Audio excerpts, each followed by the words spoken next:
HbA1c भनेको चाहिँ हेमोग्लोबिनसँग glucose गरेर टाँसिएकोलाई चाहिँ HbA1c भन्छ, जसलाई ग्लाइकेटेड हेमोग्लोबिन भन्छ। हाम्रो ब्लड सुगर लेभल चाहिँ ब्लडमा वात्त बढेर गयो, लङ टर्मसम्म बढी नै बसिरह्यो भने चाहिँ HbA1c हाई हुन्छ। HbA1c मोर देन 6.5 भयो भने हामीले ब्लड सुगर भन्छौँ, 5.7 देखि 6.4 भयो भने प्री डायबिटिज भन्छौँ, लेस देन 5.7 भने चाहिँ नर्मल हुन्छ। हाम्रो टार्गेट ब्लड सुगर चाहिँ को लागि चाहिँ मिनिमम अराउन्ड 6 to 6.5 सम्म हामीले HbA1c चाहिँ राख्नुपर्ने हुन्छ।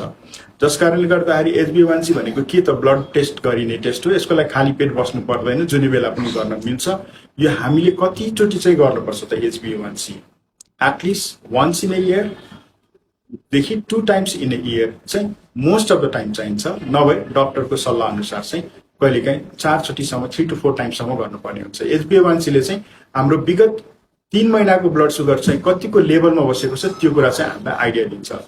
किन भनेदेखि हाम्रो आरबिसीमा हेमोग्लोबिन हुन्छ, आरबिसी को लाइफ स्प्यान चाहिँ 120 दिन हो।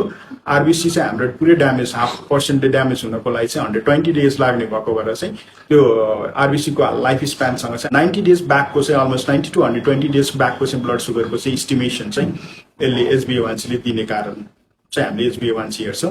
हेमोग्लोबिन कम भएको पेसेन्टमा चाहिँ HbA1c हेरेर फाइदा हुँदैन। हेमोग्लोबिनोप्याथीज भनेको लाइक थ्यालेसेमिया, सिकल सेल डिजिज भन्नेहरू हुन्छ, त्यस्तोहरूमा चाहिँ हामीले HbA1c हेरेर ब्लड सुगरको चाहिँ नर्मल भन्नलाई मिल्दैन।